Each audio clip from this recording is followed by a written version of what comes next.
Hello everyone, good morning. আশা করি তোমরা সবাই অনেক ভালো আছো, সুস্থ আছো। আমরাও মোটামুটি ভালোই আছি। আর একটা নতুন ব্লগে তোমাদের সবাই ওয়েলকাম জানাইতেছি।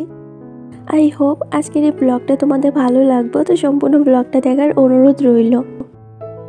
এখন সময় হইতেছে ওই সকাল 7টার মতো। তো আজকের ব্লগটা আমি 7টা থেকে শুরু করলাম। তো সকালবেলায় দেখো সংসারের কাজে কিন্তু লাগিয়ে গেছি, কারণ আজকে না প্রচুর কাজ আছে।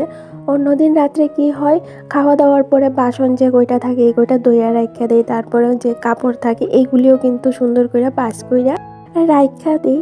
কিন্তু কালকে রাত্রেবেলা না এই কাজগুলি করতে পারছি না।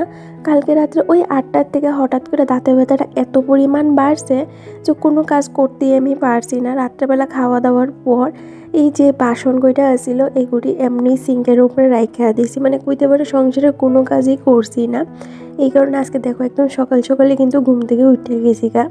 আর শীতের দিনে না ঘুম থেকে ওঠা সকালবেলা একটু তো কষ্টকর, তারপরেও অনেক কাজ আছে, তো তাই ভাবলাম সকাল সকালে ঘুম থেকে উঠতে যাই গা। না হইলে এত সব কাজ আমি কমপ্লিট করতে পারতাম না সময়ের মধ্যে। এই কারণে সকালবেলা ঘুম থেকে উঠে ঠাকুর প্রণাম করে দেখো সংসারের কাজে কিন্তু লাগিয়ে গেছি গা। আর দেখবা বন্ধুরা, আগের দিন রাত্রেই যদি আমরা মোটামুটি কাজগুলি কইরা রাইখা দিই তাহলে সকালটা কিন্তু এত ঝামেলা হয় না। কিন্তু ওই যে আজকে যে প্রচুর কাজ আছে এই কারণে সকাল সকালে কিন্তু ঘুম থেকে উঠে গেছি গা। আরেকটা সমস্যা জানো তো, আমার যদি সকালবেলা ঘুমটা ভাঙ্গা জায়গা আর একদমই ইচ্ছে করে না বিছনাত শুয়ে থাকে, মনে হয় ঘুম থেকে উঠতে সেটা ঝটপট সংসারের কাজগুলি কমপ্লিট কখন করবো। জানো তো বন্ধুরা, আমার না সকালবেলাটা তোমরা প্রায়ই দেখো যে টিভিটা চালাই না থাকে। আমার না সকালবেলা গান শুনতে শুনতে কাজ করতে বেশ ভালো লাগে। টিভি তো দেখে না কেউ, কিন্তু এই যে টিভির মধ্যে গান চালাইয়া আমি আমার মতো কাজ করতে থাকি, এটা না আমার ভীষণ ভালো লাগে। আর কাজ করতেও যেমন ভীষণ এনার্জি পাই আমি। যাক, সকালবেলা মোটামুটি ডাস্টিংটা কমপ্লিট করলাম। আর আমার হাজব্যান্ড এখনও ঘুম থেকে উঠছে না, তো ভাবলাম ও ঘুম থেকে উঠলে তারপরে বেডরুমটা ভালো করে গুছাইমো। এর আগে এই যে রান্নাঘরের মধ্যে এত সব বাসন এগুলি তো ধুইতে হইব। সকালবেলা না আমার এত পরিমাণ টেনশন লাগতেছিল যে আমি কখন এই কাজগুলি কমপ্লিট করবো, আজকে কি সময়ের মধ্যে কাজগুলি কমপ্লিট করতে পারবো কি না, এই নিয়ে ভীষণ একটা টেনশনে আসছিলাম। তো ভাবলাম কাজগুলি শুরু করলেই তো শেষ হইব, এত না ভাইবা কাজ করা কিন্তু শুরু কইরা দিছি। আর দেখবা বন্ধুরা, সংসারটা যদি এলোমেলো হয়ে থাকে একদমই ভালো লাগে না, মনের মধ্যে একটা খুঁতখুত করে যে এই কাজগুলি আমি কখন করবো, কখন শেষ করবো। দেখতেই বেলা এক বেসিন বাসন। আমার একটা দিদিভাই কমেন্ট করছিল যে তোমার বেসিনটা কিন্তু ভীষণ সুন্দর। হ্যাঁ গো, আমার বেসিনটা সুন্দর, কিন্তু একটা সমস্যা, বেসিনটা না অনেকটাই ছোট। এটার মধ্যে এইভাবে বাসন রাইখা ধুইতে না অনেকটাই কষ্ট হয়। আরেকটা সমস্যা হয়, বাসনটা যদি সামান্য একটু বড় হয় তাহলে এই বেসিনের মধ্যে রাইখা সেটা বাসনগুলি ধোয়া যায় না। এই কারণে আগে কি করতাম, বাইরে একটা ট্যাপ আছে, ওই ট্যাপের মধ্যে গিয়ে সেটা সব কয়টা বাসন ধুইতাম। শীত পড়ার পর থেকে এখন আর বাইরে দই না, আর বাইরে দইলেও একটা সমস্যা, এত সব জিনিসপত্র বাইরে টাইনা নিয়ে যাইতে লাগে, আবার ঘরে আনতে লাগে, তে আরেকটা ঝামেলা হয়ে যায়। তাই একটু কষ্ট হইলেও এইখানেই দইয়া লাই। বাসন কয়টাও কিন্তু ধোয়া কমপ্লিট হয়ে গেছে। এবার রান্নাঘরটা ভালো করে পরিষ্কার করবো। আগের দিন রাত্রে তো বাসনই ধুইতে পারছি না, আর এই যে রান্নাঘরটা কি করে ক্লিন করবো, তো সকাল সকালে ভালো করে রান্নাঘরটা ক্লিন করতেছি। আমার মা কয় রান্নাঘরটা ভালো করে পরিষ্কার না করে আবার রান্না করা যায় না, এটা নাকি অলক্ষীর পরিচয়। তো যখনই সকালবেলা রান্না করি চেষ্টা করি রান্নাঘরটা ভালো করে ক্লিন করার, আর তারপরে কিন্তু রান্নাটা শুরু করার। আর না হয় আগের দিন রাত্রে কিন্তু ভালো করে ক্লিন করে রাখি, যাতে পরের দিন সকালবেলা কোনো ঝামেলা না হয়। তাহলে চলো বন্ধুরা, এই কাজগুলি কমপ্লিট করতে করতে তোমাদের কয়েকটা কমেন্টের রিপ্লাই দিই। আগের দিনের ব্লগে তোমাদের সাথে আমি শেয়ার করছিলাম যে আমার শরীরটা বেশি একটা ভালো না, দাঁতে প্রচণ্ড ব্যথা। এই কারণে অনেক দিদিভাই কিন্তু অনেক সুন্দর সুন্দর সলিউশন দিছিল। একজন দিদিভাই আমার কইছিল গরম জলের মধ্যে লবণ দিয়ে কুলকি করার লাগিয়া। আরেকজন দিদিভাই আমার কমেন্ট করছিল যে তুমি দাঁতটা ফালাই দাও। দিদিভাই নাকি ওই সমস্যায় অনেকটা ফেস করছে। হ্যাঁ গো, আমিও ভাবতেছি দাঁতটা ফালাই দিতাম, কিন্তু শীতের দিনে দাঁতটা ফালাইলে না অনেকটা কষ্ট হইব। এই কারণে আমার হাজব্যান্ড না করতেছিল, কইতাছিল গরমের দিন আইলে তারপরে দাঁতটা ফালাই দিতাম।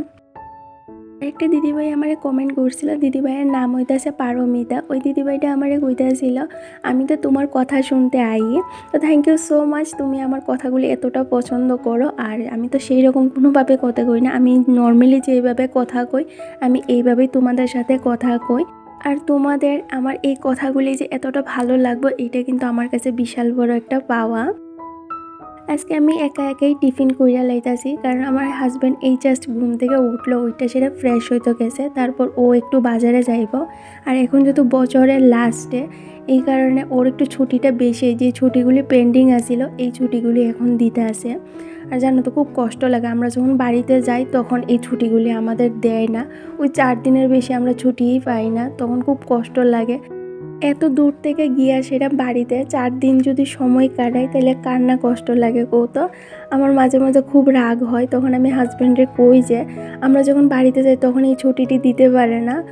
আর এখন এই ছুটিগুলি দিয়া সেরা এভাবে নষ্ট হইতেছে, আমরা কোনোখানে যাইতেও পারতেছি না, ঘরে বইয়েই এই ছুটিগুলি আমাদের কাটতেছে। জানো তো বন্ধুরা, মাঝে মধ্যে না প্রচণ্ড কষ্ট হয়, তারপর আবার নিজেরা একটু সান্ত্বনা দেওয়ার চেষ্টা করি, এটাই হয়তো রুলস, তারা রুলসের বাইরে যেয়ে সেটা কাজ করতে পারতো না। আর দেখো বন্ধুরা, এত সব কাপড় জমছে শুধু কালকে রাত্রে কাপড়গুলি গুছাইয়া না রাখার কারণে আজকে সকালবেলা আমার অনেকটা কাজ কিন্তু বাইরে গেছে গা।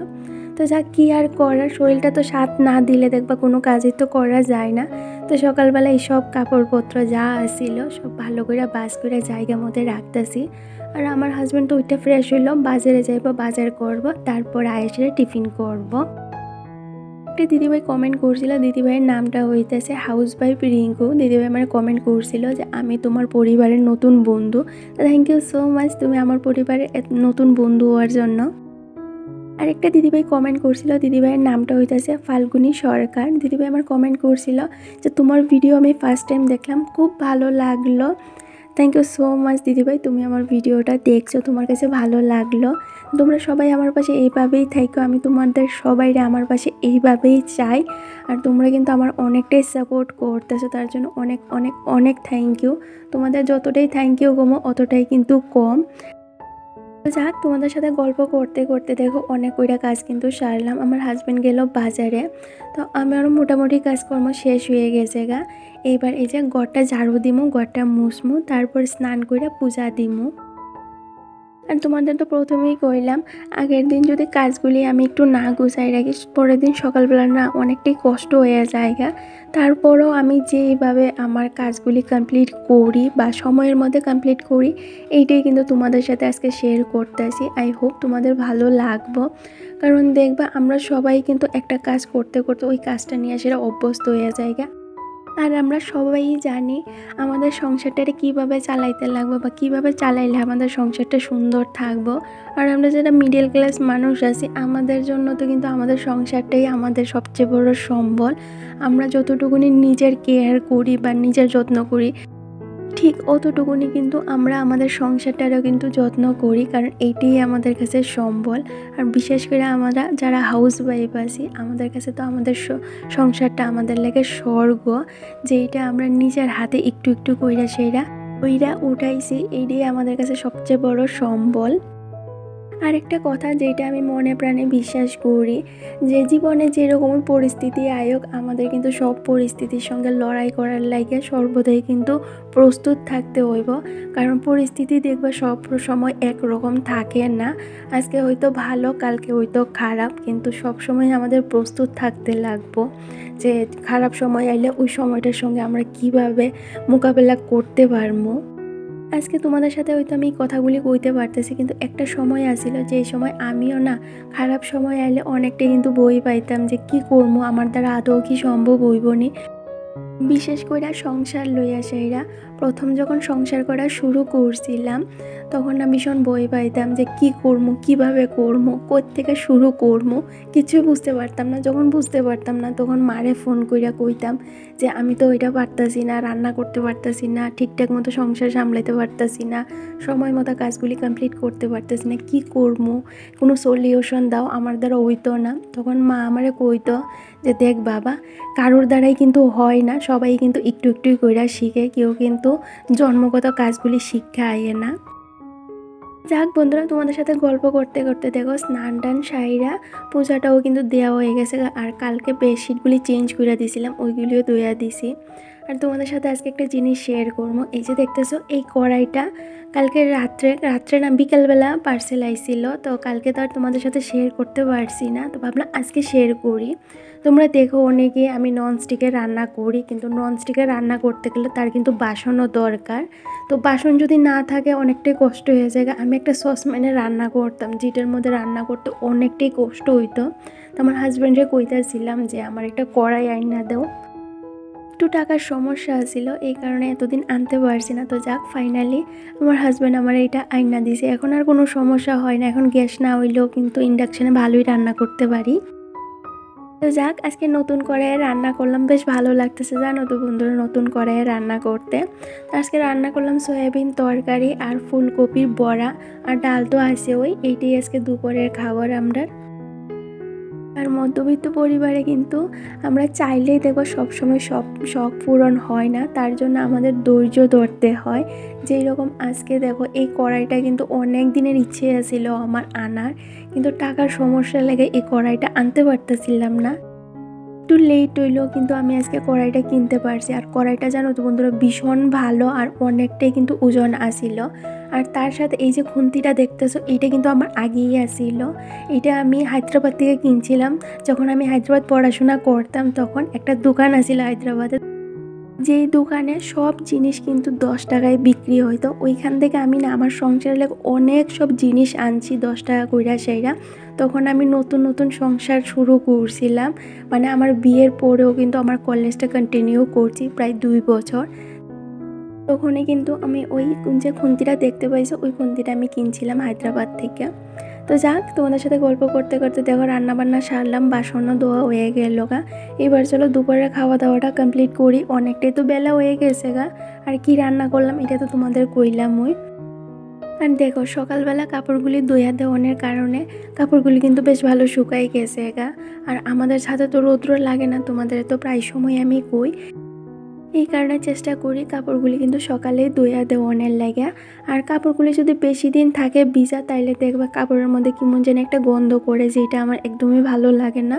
তখন আবার কাপড়গুলি ধুইতে হয়, এই কারণে সকাল সকালে কাপড়গুলি ধুইয়া দেলাই। তো মোটামুটি সমস্ত কাজকর্ম সারলাম সংসারের। সকালবেলা কিন্তু অনেকটাই টেনশনে আছিলাম যে আদৌ করতে পারবো কি না, কিন্তু ওই যে সকালবেলা থেকে কোমর বাইতে কাজে লেগে গেছিলাম গা, এই কারণে দেখো সময় মতো কিন্তু সমস্ত কাজকর্ম কমপ্লিট করতে পারছি। আর এখন একটু ফ্রি হই, একটু টিভি দেখবো, তারপর সন্ধ্যার যে কাজগুলি আছে এইগুলি করবো। আর তোমাদের সাথে অনেক দিন হয়েছে আমার সন্ধ্যার যে রুটিনটা আছে এটা শেয়ার করা হয় না, খুব তাড়াতাড়ি তোমাদের সাথে ওই রুটিনটাও শেয়ার করবো। আর আমার অনেক বন্ধু জিজ্ঞেস করে যে আমি কিভাবে ভিডিও করি, আমি কি স্ট্যান্ড ইউজ করি, বা আমার বাড়ি কোথায়। তো অবশ্যই তোমাদের কিন্তু সব প্রশ্নের আমি উত্তর দিমু, খুব তাড়াতাড়ি দিমু, আমার একটু সময় দাও। ব্লগটা ভালো লাগলে চ্যানেলটা সাবস্ক্রাইব করে দিও, আর একটা লাইক আর একটা কমেন্ট করে কিন্তু জানাই কেমন লাগলো।